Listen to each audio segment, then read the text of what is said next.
All right, welcome everyone to the Institute for Corporate Governance and Ethics Fall 2025 Speaker Series. I'm Todd Haw, Associate Professor of Business Law and Ethics at the Kelley School and the Faculty Director of the ICGE. And I'm thrilled to be joined today by my colleague, Joe Schroeder, who will introduce our speaker, Daniel Taylor, and his talk, Closing Loopholes in SEC Disclosure Rules for Foreign Companies, in just a moment. But before I begin, and before I turn things over to Joe, I'd like to say a quick word about the ICGE. So the Institute for Corporate Governance and Ethics was relaunched a year ago with the aim of taking a broader, more interdisciplinary, and more systems-based approach to corporate governance and ethics research.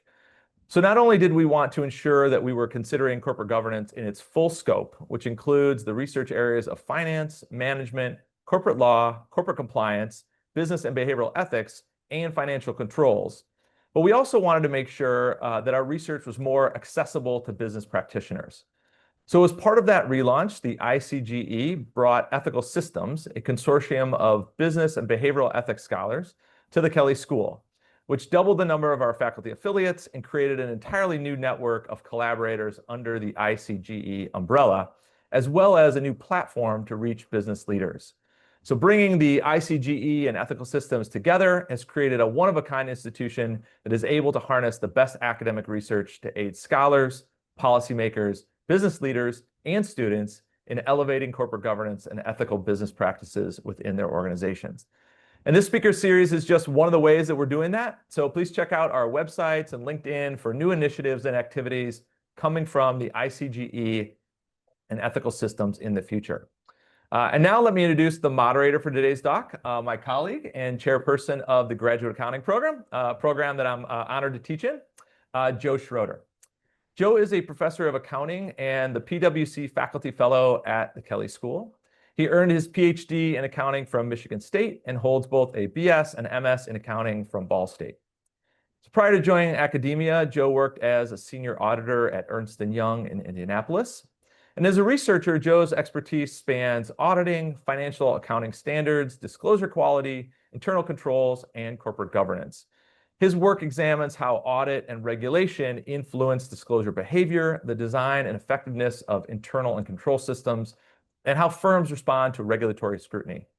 Joe is published in all the top accounting journals, including the Journal of Accounting Research, the Accounting Review, Journal of Accounting and Economics, Review of Accounting Studies, and Contemporary Accounting Research.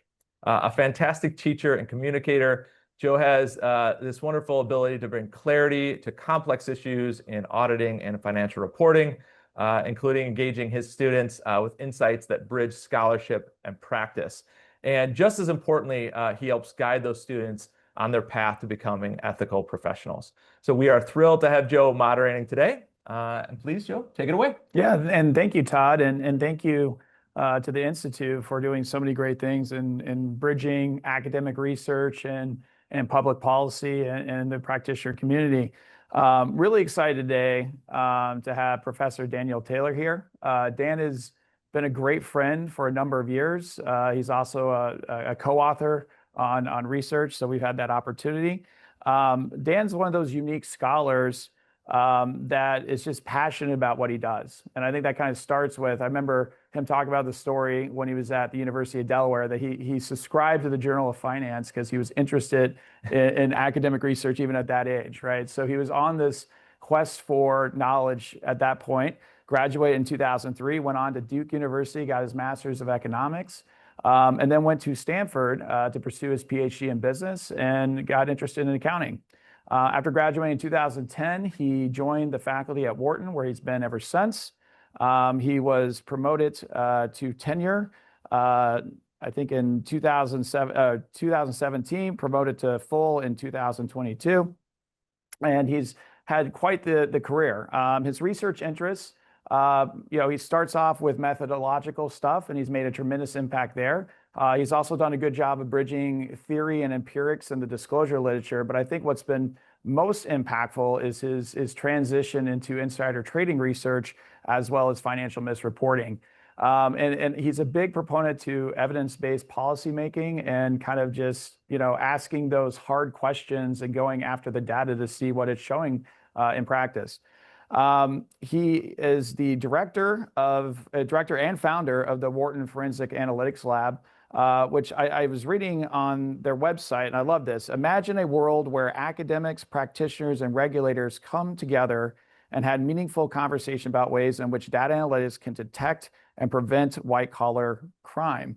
And I think that's a really great initiative on their front. That's really aligned with what we're doing here at the Kelley School of Business. And I'm very, very excited to have my friend Daniel Taylor talk to us today about a very important issue. So Daniel, I'll hand it off to you, and you have the mic. All right. Well, thanks to both of you, to Todd and Joe, and the Institute for having me.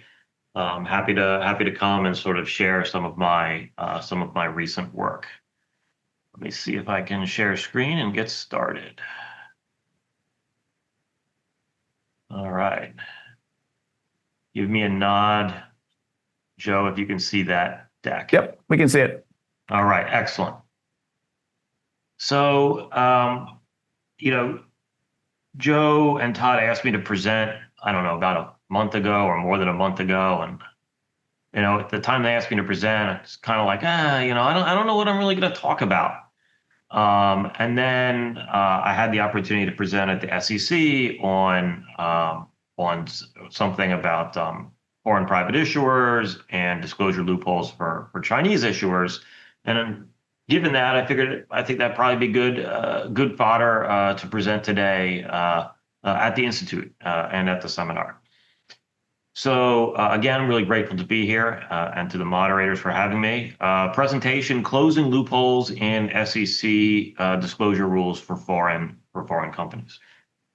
So about me, I think Joe did a good job of giving, I guess, the soup to nuts career evolution of where I came from. But really where I'm at now is in fraud detection and fraud hunting, and specializing in using analytics to detect and deter fraud and insider trading.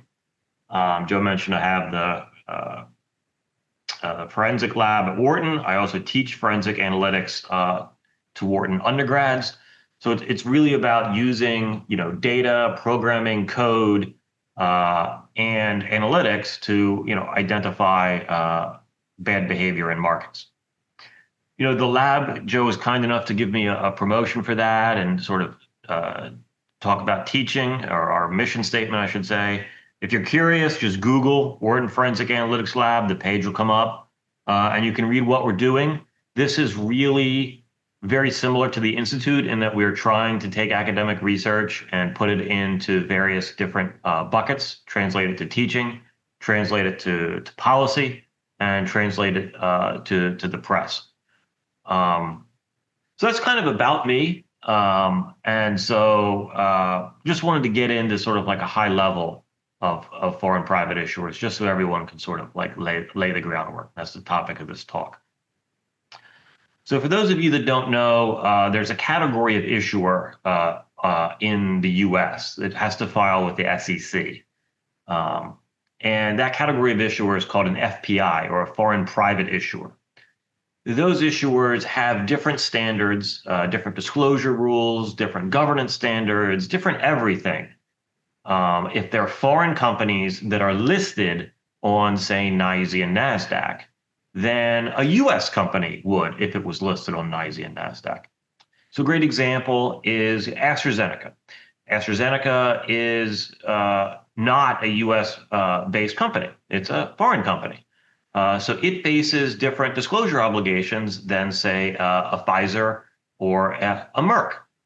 Same thing for example, like Alibaba has different disclosure rules than, say, a Google. You can buy shares of Alibaba and AstraZeneca on US exchanges, but the US regulator, the SEC, gives them certain leeway in how they do their disclosures. So why do we have this thing? So it originated back in 1983.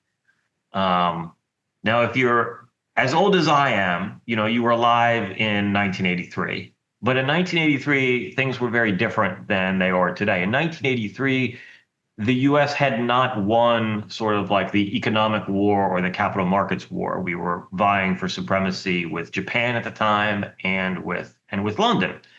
And so the premise of the foreign private issuer exemptions were to give foreign companies an easier route to list on the US, so that they would come and they list on NYSE and NASDAQ rather than listing on the Japanese exchanges or the London exchange. The idea here was, America first, US supremacy, make US exchanges the premier listing venue in the world. And fast forward to today, good news, kind of Wall Street won. Our markets are the envy of the world, so to speak. We get most of the premier listings. And the value of foreign companies that are listed on our exchanges. So again, these are foreign companies, the Alibabas, the AstraZenecas, that are listed on NYSE and NASDAQ, is in the trillions. A little plot here from 2020 shows that the value is approaching $12 trillion. It's very different from where we were when these rules or these were created in 1983. So, why should you care? One of the things that I like in terms of my role as an academic is I get to educate. And when I was a junior faculty, everyone told me, oh, Dan, everyone knows these things. All my colleagues would say, everyone knows this. And so because they know this, you have to assume that they know it, and they made these choices knowing it. But it turns out that's not actually true. When you step foot in the real world, there's lots of information that people don't know. And I'm guessing that there are 4 things on the slide that some of you won't know. And so what a large part of my mission is, and my interaction with policymakers is primarily an educational role. I educate them on the state of the world and the state of affairs, and then they're elected by the people, or appointed by individuals who are elected by the people, and they put it through a political lens and they say, okay, do we want that or do we not want that? All right. So there are 4 key exemptions that I want to go over that I did not know about when I started this journey with foreign private issuers.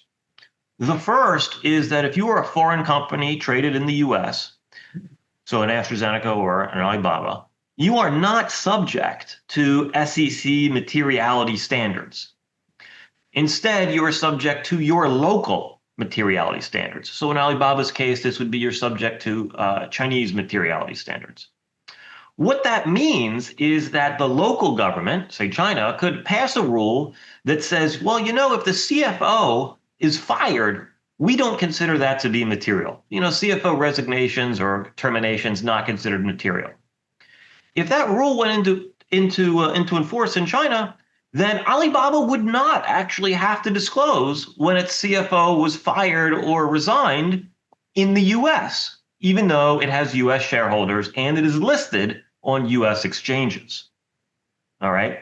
So US companies certainly have to disclose if their CFO is fired or resigns. That's the US materiality standard. But the SEC, in its wisdom, decided to exempt foreign private issuers from the SEC materiality standards and apply the foreign government materiality standards. That's the first thing. In addition to that, sort of bolting on that first, there is no filing deadlines to report material events. So in the US, if there's a material event like a cybersecurity breach or a major contract getting signed, you have to report that typically between 2 to 4 business days on something called a Form 8K. And that is rigidly enforced. On the Form 8K, you have to say the date that the event occurred, and the market can see the filing date of the 8K. There's no such deadlines for foreign private issuers. The SEC merely requires that foreign private issuers report events promptly. And the word promptly is actually in the rules. There haven't been any, at least that I'm aware of, any enforcement cases on what promptly actually means. So our first key exemption is basically from materiality reporting. So in the US, it would be on Form 8K for a material event. For foreign private issuers, it's Form 6K. Number 2, not subject to Reg FD. Now, many of you may be thinking, well, this is Reg FD. I don't know what Reg FD is. Reg FD is basically common sense. Okay, Reg FD is called Reg Fair Disclosure. What this means is that if you're the issuer, the company, you can't disclose private information to one analyst or one investor without disclosing it to everyone. So this is another way of saying you cannot share material, non-public information with a certain group of investors or market participants, say analysts. Because our foreign private issuers are not subject to Reg FD, our foreign private issuers can selectively share material non-public information to a subset of the market without telling the rest of us. So it would be perfectly allowed for the company to hold a conference call only for analysts after a public earnings conference call, and only tell a certain group of analysts certain information, and never make that information available to the investing public. So we've got, materiality. We've got allowed selective sharing of MNPI, or material non-public information. You're going to hear a lot about that acronym. Not subject to Section 16 of the Securities Act. Again, kind of arcane. What's the Section 16? In the US, if you're a publicly traded company and you have officers and directors, they have to report their trades on a Form 4 publicly within 2 business days. Our foreign friends, our foreign private issuers, do not have to report their trades electronically within 2 business days. Okay, so they don't have to report their trades at all. And then finally, and we'll talk about this, it's also kind of common sense, there are certain foreign domiciles that don't extradite their folks to the United States to face, the consequence of US law. And so if the home country doesn't extradite its folks and doesn't cooperate with US law enforcement, that makes it difficult for US law enforcement to investigate foreign officers and directors for violations of US securities law and of criminal law. So what I want to do is I'm going to dive into each one, and then we'll see if folks have questions about each one of these as we go through. So not subject to US SEC materiality standards, right? So there's this great paper called Ongoing SEC Disclosure by Foreign Firms. One of the authors, Catherine Schumann Foster, was at the SEC. Joshua White was at Vanderbilt. He's now the acting chief economist at the PCAOB. So people with significant regulatory experience. And I've highlighted here key things. You don't have to read the whole academic paper. It's kind of impenetrable for lay folks. But the key points here is basically reinforcing what I said earlier. SEC defers to the home country regulator for what constitutes a reportable event. And companies in what they call disclosure havens, so for example, China or Caymans, report less. Right? That makes sense. If you don't have to report, you're not going to report. But when they do report, they move markets more. So this is what we like to call, in the academic space, this is what we like to call bad news hoarding. So the idea here is you have bad news, the regulator's not making you report it, so you will hold it close to the vest as long as you possibly can until the regulator forces you to disclose it. And that's an important concept to think about, not just with respect to foreign private issuers, but also with respect to if we move from, say, quarterly reporting to semi-annual reporting. But you don't have to take the academic's word for it. Here's a great law firm memo, Latham Watkins, written by Paul Dudek, who used to be in Corp Fin, or corporate finance at the SEC.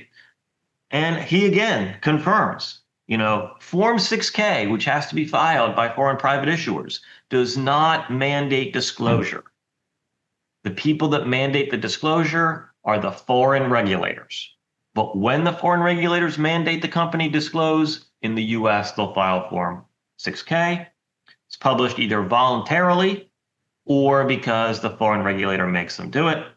And again, he's using the word promptly. 6K must be furnished promptly. But SEC never bothered never bothered to define that. So we don't have fixed deadlines for material event reporting like we do in the US. Joe, do we have any? We do have a question. Yep. This comes from Steve Earlbeck. Okay. How many of the foreign private issuers trade exclusively in the US markets and not in their home markets, possibly with more rigorous disclosure? Might more firms choose to do this over time? Yes, so in this presentation, I haven't compiled the numbers on that, but there are a significant number of issuers who only trade, foreign issuers who only trade in the US. We're going to get into some numbers later for China, and it's most pronounced of Chinese firms.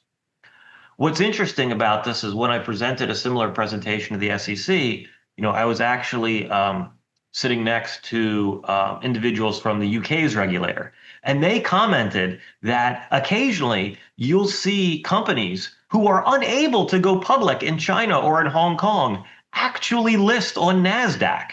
Their home regulator said that they're not high enough quality for the domestic investors. So instead, they come to the US to list in the NASDAQ capital market. And we'll get into that a little bit later. But it is a phenomenon that occurs. One of the things that the SEC has proposed is to actually carve out a separate disclosure regime for those foreign companies that only listed in the US, right? So like if you're a Chinese company or a German company and you're not listing in China and you're not listing in Germany, you're only listing in the US, you'll have a different set of disclosure requirements than if you also cross-listed in Germany or in China. Great question.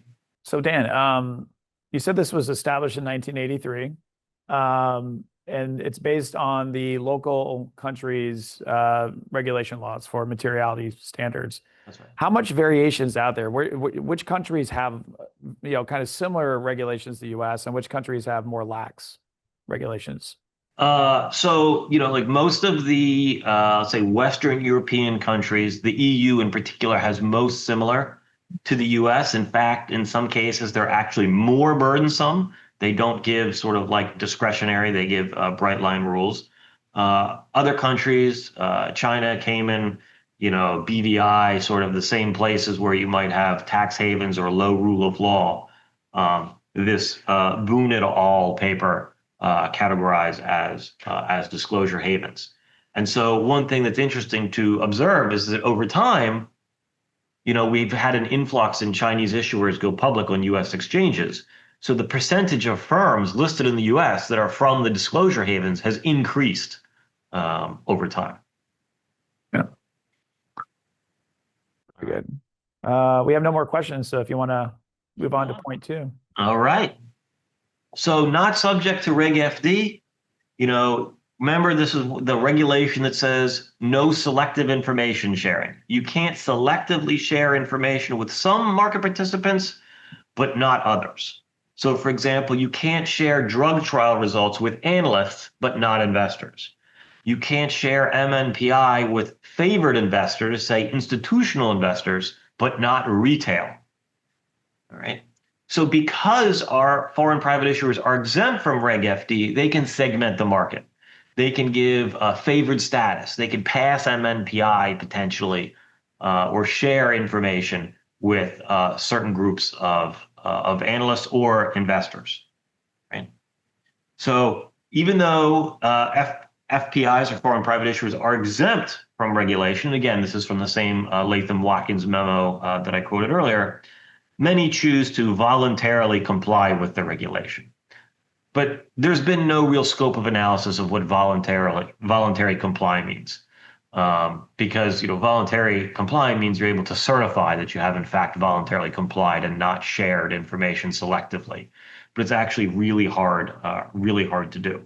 I am aware, for example, that certain issuers do have analyst-only private conference calls after their public earnings conference calls. In the US, that would not be allowed. And if it were to occur, the corporation or the issuer would then have to disclose a transcript or the presentation that they gave to analysts. So, for example, in the US, you often see biotechs present at industry conferences, or they have investor days. At those investor days and those industry conferences, the transcript or the presentation will be required to be made publicly available, and it's often 8K'd by the issuer. Not so for our foreign private issuers. Questions about number 2? It's pretty straightforward. We do have one question that's from the audience, from William Jonas. Does the Form 20F address gaps for sponsored ADRs? And do the depository banks act in an IR capacity to address these concerns? So I'll take the latter one. The depository banks do not act in an IR capacity, at least that I'm aware of. They don't even act in sort of like an underwriter capacity. So, for example, if there's a company out there that is not, that's taking advantage of the fact that they don't have to apply Reg FD, taking advantage of the lax disclosure standards, the ADR bank, sponsoring bank, doesn't step up and say, hey, you need to do this, or hey, you need to do that. The role of the bank is simply to hold the shares in deposit, and more of like a traditional banking function than a gatekeeper, the gatekeeper function that we might see of, let's say, an underwriter who would face legal liability. What a question for you on Reg FD. So you had mentioned that, foreign countries, you have to adhere to their, materiality disclosure laws. Do other foreign countries have something comparable to Reg FD, or is this kind of a US specific thing?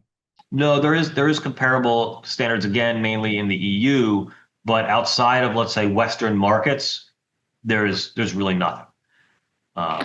And so, most of what I'm going to be talking about when we get into some examples and concerns and the actual data is going to be focused on foreign private issuers from non-Western, non-EU markets. And surprisingly, those make up the largest chunk of foreign private issuers. You'd think that, we'd have lots of EU cross-listing. But in reality, because the EU has similar standards, there's not as much, let's say, benefit to those companies from listing in the US because they've been certified by EU markets. Whereas if you're a small company, let's say in Singapore, getting on the NASDAQ capital market can really be a badge of honor and can help you raise capital in ways that maybe an EU cross listing wouldn't be able to help you with. So one other question, Dan, this would be interesting here is so Reg FD, you have to make sure that any private information is publicly disclosed through the 8K. There could be a couple of day lag on that. Yep. So how well is Reg FD working in the US? And if it's not working as well in the US, isn't it problematic that we don't have the similar requirements for our foreign issuers or foreign, registrants? So Reg FD is really interesting because there haven't been that many enforcement actions against Reg FD. There was an enforcement action the SEC took against AT&T.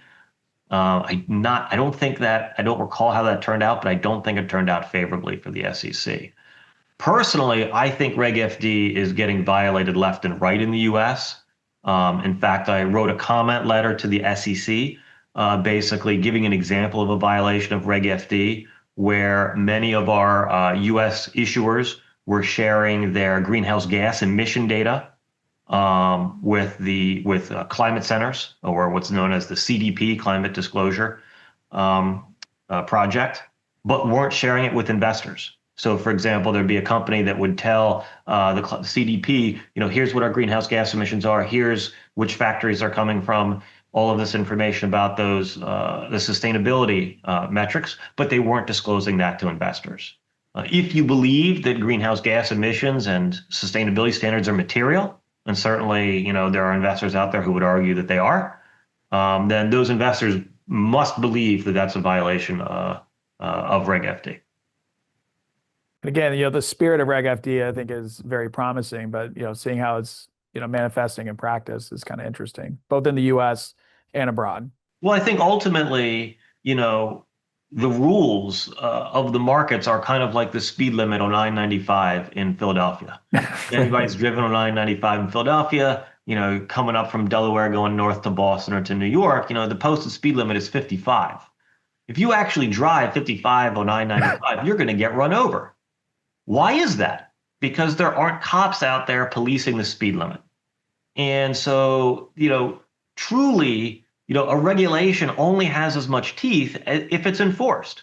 And so it's the old saying, if a tree falls in the woods and no one's around to hear it, does it make a sound? If there's a regulation on the books, but it's not being enforced by our market regulators, what's the value of that regulation?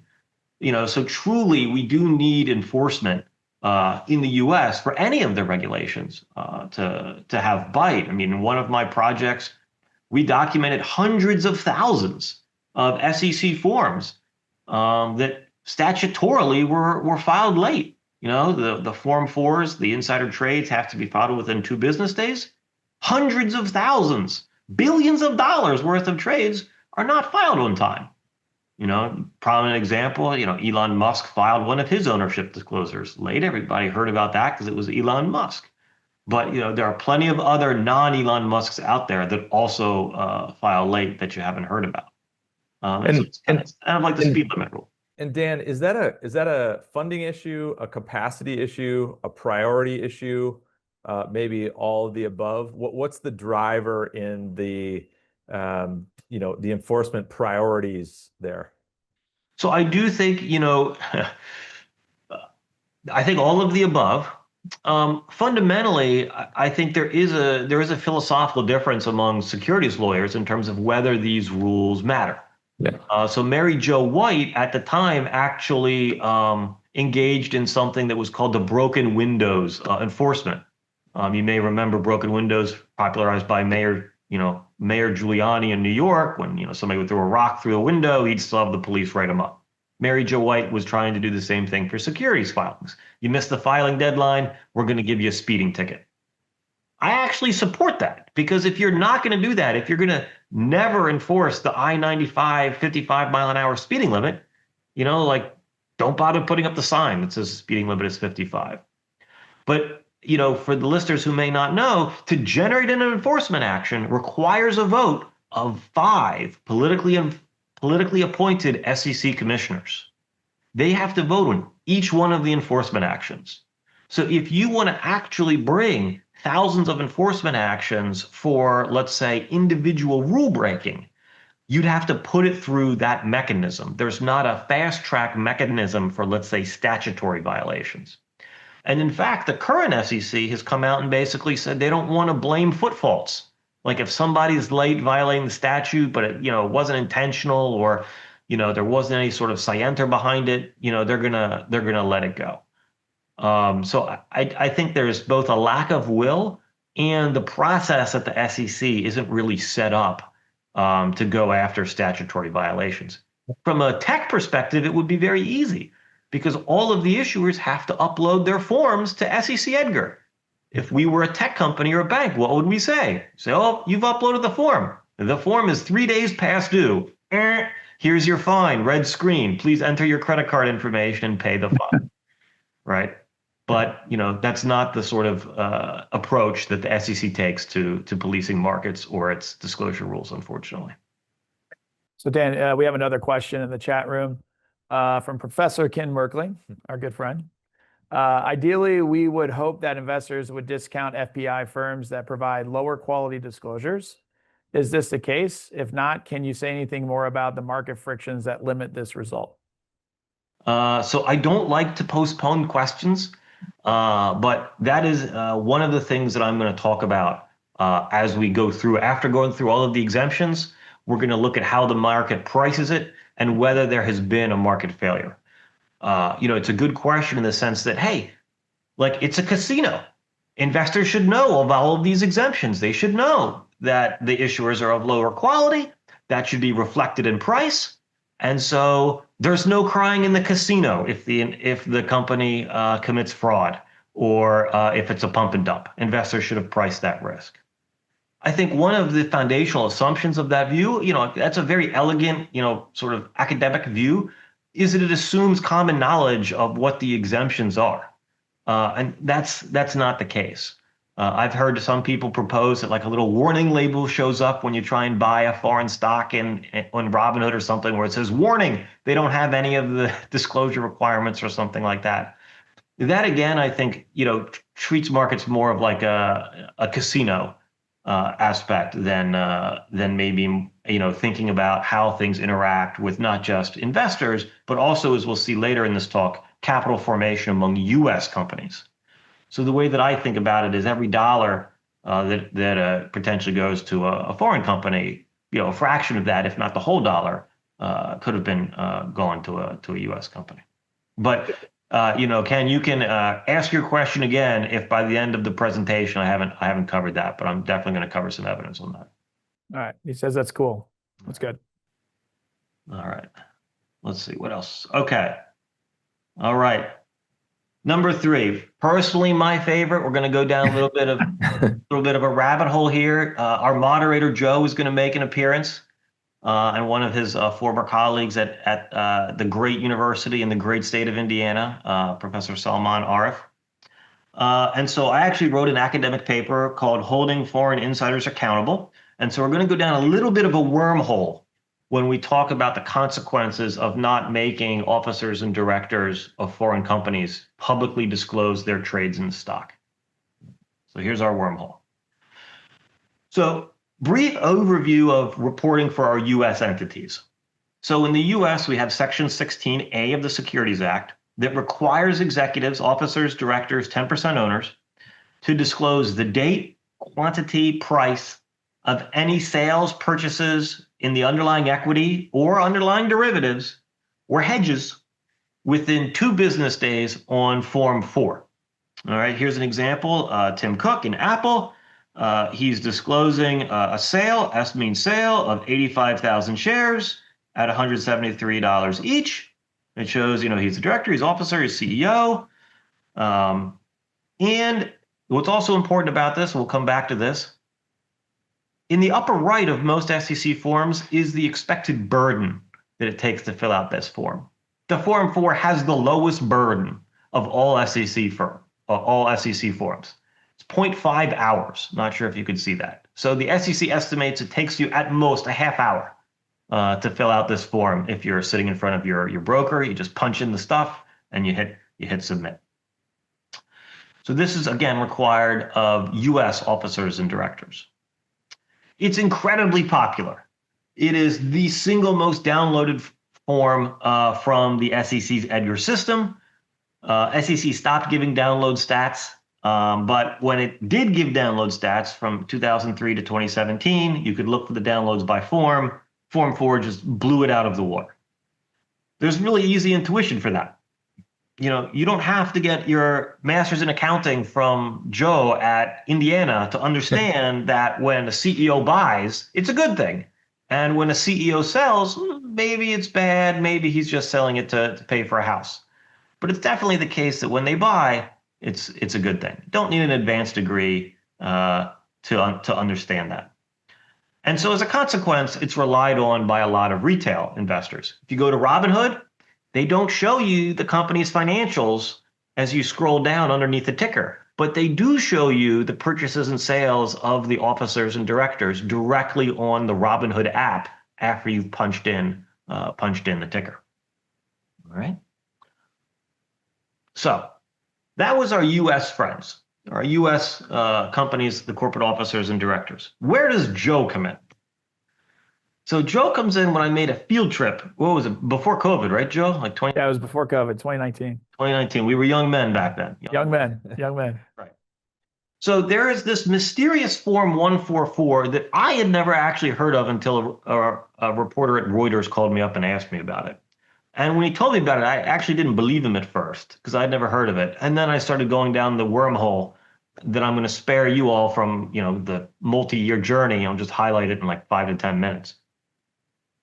So while executives at US-listed foreign companies are exempt from reporting their trades on Form 4 electronically, they have to report the sale of unregistered securities on Form 144.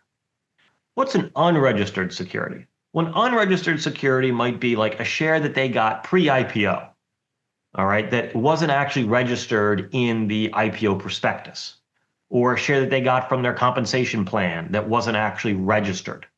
And the SEC allows officers and directors to sell certain amounts, subject to volume limitations, of unregistered shares. But to do that, they have to file a Form 144, and that provides notice, really, that, like the share count's going to be increasing. Because every time there's a Form 144 sale, the float increases because those shares are being sold by the company or by the individual, increasing the share count. So these were always thought of as sort of like perfunctory to disclose that the share float was increasing. Now, here's the weird thing. Until 2023, the Form 144s were filed by mail. All right. Let that sink in. All right. All of them, not some, all of them, 99.9% were filed by mail. 700,000 mail filed Form 144s from 2001 to 2020, not on Edgar. It's not like they were being filed in mail and the SEC was scanning them and then posting them. They were just filing by mail. And what was the SEC doing? They were doing the thing from Indiana Jones and the Raiders of the Lost Ark. You know where that ark went? It went into a warehouse. You know where the Form 144s went? Into that picture, into the SEC reading room and those file cabinets. And so Joe Salman and a friend of mine, John Kepler, who's not in the picture, took a field trip to actually verify that this was in fact occurring, because it sounds very fanciful. And sure enough, there's Joe and Salman standing over the photocopy machine, photocopying a few of these Form 144s. They would throw out anything that was beyond 90 days. So all of those cabinets right there are filled with the Form 144s that were filed only over a 90-day window. And we met the data aggregator. There's a data aggregating service. It's called the Washington Service. You could Google it, the Washington Service. They used to send someone to the reading room daily to scan these forms and then sell them to hedge fund clients, right? Think about that. The SEC is requiring these things to be mail filed. They're putting them in the reading room. They're about these unregistered securities that are being sold. That's valuable information. So there was a data provider going and scanning them. So occasionally you would see one or two show up on the Bloomberg terminal or on the Refinitiv terminal. When somebody was interested, they could pay the data provider to go and fetch the form. Okay. What was funny about this, and Joe knows the answer to this. Joe, were the SEC commissioners aware that this was happening? No, we were meeting with Robert Jackson, and he was floored when we told him. They didn't actually believe me, right? Like, it was very much of like, look, here's the proof. This is very much what I'm saying in terms of education and eliminating information asymmetries, right? Like in academia, we would say, like, surely the 5 politically appointed, SEC commissioners know if they're taking paper filings, but everyone's a human and they didn't know, just like investors probably didn't know. And so fortunately, once they learned before former Chair Clayton stepped down, they actually passed a rule, thanks to us, to eliminate paper filing 144s. And so anytime you go on Edgar and you see a Form 144, we're going to start a GoFundMe page and just send a penny to Joe Schrader for the royalty fee, because that Form 144 is publicly available thanks to our hard work. Thanks to this picture right here. That's right. All right. And it was, of course, bipartisan. Who's going to oppose digital filings? So just to drive home the message, here's one of the scanned photos that we had that day. Here is Bob Iger of the Walt Disney Company, not a small U.S. issuer, filing a Form 144 by hand. All right. And you can see the stamp SEC mail processing August 2018. Right. It brings back good memories. That was a fun day. And then, of course, you know what else there is in there? There is our foreign private issuers registering their sales of securities. So here's an Alibaba entity, Skyscraper Enterprise Limited. Still don't necessarily know who's behind that. Financial Times took this and did a report. You can Google Chinese tech bosses sell shares, and you'll come across a Financial Times article by Ryan McMurrow. We basically gave him all of the data and let them, go to town with analyzing it and looking at trading activity. This sale is $155 million. Seems like something that I think most U.S. investors would want to know about, and was being kept from them in those filing cabinets. All right. So what did we do? We took the paper filings, digitized them, and conduct the first large-scale data analysis of stock sales by executives of foreign U.S.-listed companies. And again, it's only the sales of these unregistered securities. So we're not using Form 4s. We're going to compare Bob Iger's Form 144 to that Alibaba 144. All right. And just to recap, our foreign friends are exempt from materiality rules, exempt from selective sharing MMPI, and exempt from reporting their stock trades. So what do we expect? Joe, what do you expect? What do you think? Are foreign's the same as the U.S. in terms of their opportunism in their trades? I think they're probably more opportunistic. I don't know. More opportunistic? All right. Well, the finding, a little bit of common sense here. Among all countries considered, we found rampant opportunism from Chinese and Russian companies listed on U.S. exchanges. We actually didn't find it for, let's say, UK or Canadian companies, but surprise, surprise, in countries that don't extradite to the U.S. and don't cooperate with U.S. law enforcement, their trades are highly opportunistic. So what do we mean by highly opportunistic? What does that mean? All right, well, here is the data on the total sales by country. And what we can see here is that in those Form 144s, China was responsible for the overwhelming majority, 46.7 billion in share sales. All right, and that's consistent now, and we'll get to this, with the significance of Chinese listings in the US. Then we conducted some statistical tests.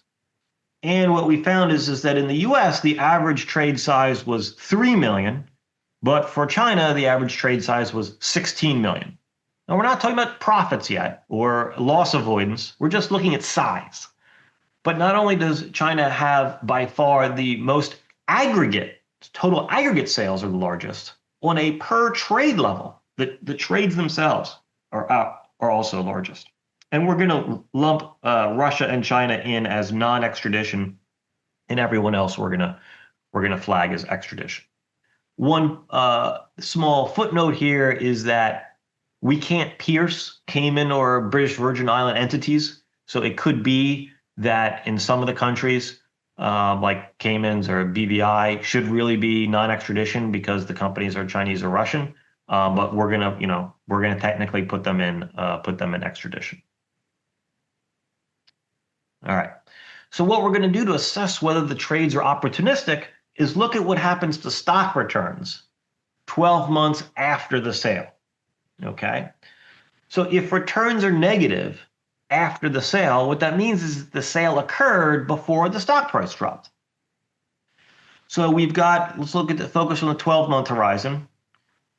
On average, when a US executive sells, the stock price rises, and again, everything here is say market adjustment, so minus a country index, by 5%. So this is consistent with, in the US, what everyone says is, okay, well, like when Mark Zuckerberg is selling, or some of these large, multimillionaires or billionaires are selling, it's because they want to spend the money or they want to do a new project or a new company. It's not necessarily because they're trying to avoid losses on average. There's obviously a few bad apples out there, but the average executive isn't necessarily a bad apple. And our foreign friends are about even. All right, on average, they're about even. And then what we did is we did a subsample split, and we just looked at our foreign friends from non-extradition countries, and there, on average, the sales portend, a 15% stock price decline over the next 12 months. That's a phenomenal magnitude, 15%, because it's adjusted for the country index. So then what we did is we said, well, which countries is it? So for every country, we took all their officers and directors that filed the Form 144. We looked at returns over the next 12 months, And then we took the median. Okay, now, my undergrads always get confused about the mean versus the median, right? The mean is like the average, and the median is the 50th percentile. So that means half of all observations are below, have a return that is lower than the returns that are presented in this chart. So the median 12-month return following a sale by an officer director of a Chinese company listed in the US is negative 23%. That is the median. All right, that would be like saying the median grade is a D, right? It's not driven by outliers because the median itself is so low, right? So Dan, Yes. so Dan, we have a question here that I think would be interesting at this point, and then we'll let you kind of maybe do the wrap up phase because we got about 10 minutes left. Oh, okay. All right. Well, I mean, this is amazing. This is all interesting stuff. So Dennis says, any comments on why the SEC never conducted a similar study before internally? Like what is it about academic research versus internal, examination by the SEC? And I guess maybe you can comment on that. I mean, I think as academics, we are allowed or we're given the freedom to focus on what we want to focus on. And so I found this and I was given the freedom by my Wharton to investigate it, right? That's one reason why I'm an academic is because, I'm just curious and I want to satiate my curiosity. That's not necessarily the case at the SEC. Most of the SEC rulemaking that you see is driven by sort of like, let's say the political class, by either lobbyists on either side, left or right, or by a political agenda. So not only is there, let's say, a knowledge gap, but there's also, different people in the driver's seat. The other thing to think about is that not only do the 5 SEC commissioners turn over with new successive administrations, but the heads of every SEC division do as well. So Division of Enforcement, Division of Corporate Finance, each of those divisions also is selected by the politically appointed SEC commissioners. So there isn't really, I would say, that institutional momentum or that institutional knowledge that gets built up at the highest levels of SEC because it turns over potentially every 4 to 8 years. So I do think, that it just wasn't a priority because it wasn't sort of like a political priority. I hope to see that we'll have some changes now that the current administration is looking to get tough on China. But, you never know. All right, so 10 minutes. So let's wrap up. All right, skip that slide. Not subject to meaningful enforcement. A great article by Jesse Fried at Harvard Law, basically saying, you can't investigate and you can't enforce. And he actually makes a point that I don't have data on in his Wall Street Journal op-ed. He basically says it's not enough for the SEC to change disclosure rules. They need to be delisted. Why?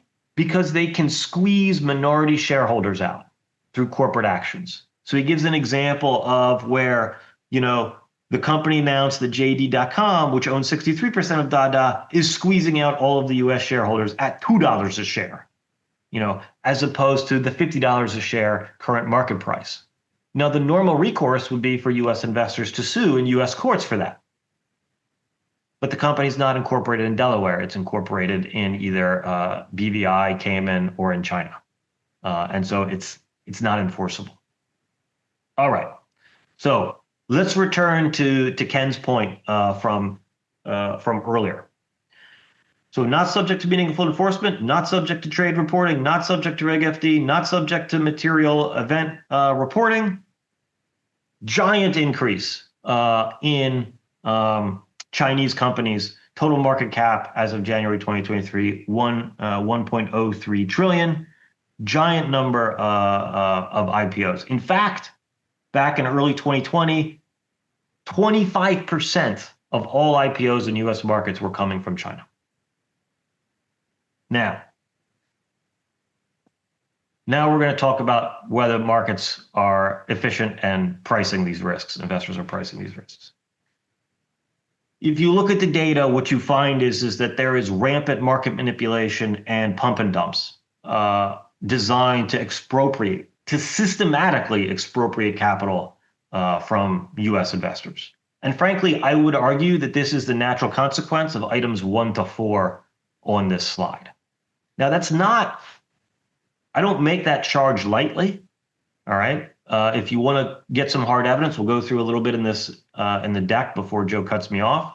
But you can also go to stopnasdaqchinafraud.com, where a bunch of retail investors are posting screenshots about social media campaigns, WhatsApp campaigns, WeChat campaigns that they are getting to promote stocks, much in the way that you would have in, let's say, stockbroker boiler rooms from the 1980s.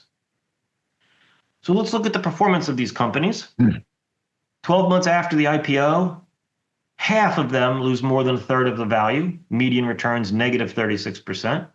3 years after the IPO, median return minus 68%. All right, so half lose more than 2/3 of the value. If you want to learn more about this, encourage you to watch this documentary, The China Hustle. It's free. I think it also might be on Netflix, detailing rampant fraud between 2008 and 2016. So what I'm telling you is not new. It's not some recent phenomenon. It has been occurring for decades, and regulators have not been doing anything about it. It's not really until the current administration that people began to take it seriously. All right, so some stats. I just wanted to bring us up to speed to current stats. It's still going on. From Q1 2024 to Q1 2025, 48 Chinese IPOs, all right? 31 have already crashed more than minus 50%. All right, so about 2/3 of Chinese companies that went public in the last year and a half have already sank by 50% or more. All right, 50th percentile, negative 70. Let's ask some hard questions. How does this serve US investors? All right. I would submit to you that the market, there is a market failure. Right. There are hundreds of pump and dump schemes from Chinese companies. I'm just going to go through a couple, right? These are one-day stock drops, single-day stock drops, no material events being disclosed. Single-day stock drops, no material events being disclosed. No legal liability. Right? And these are not penny stocks. You might be thinking, maybe they're a couple $100 million here, $100 million there, $10 million. These are potentially billion-dollar companies, right? Regenicell was famous most recently. It had an 82,000% pop, and 33 billion was wiped out when it dropped, right? So we're not talking about small companies here. So again, I think that we need to be prioritizing, U.S. interests and U.S. investors, and that the SEC mission statement basically needs to prioritize U.S. interests, capital formation of U.S. companies, protection of U.S. investors, and formation of efficient markets in the U.S. There's some action now. NASDAQ's changing its market cap requirements. SEC is creating a cross-border task force. DOJ has prioritized Chinese scams. All of these occurring under the current administration, the current, let's say, geopolitical tensions. All right, I think it's a great time, if there are any questions, to just sort of open it up. Let me look at the. Yeah, there's one about a cross-border task force, which you already mentioned.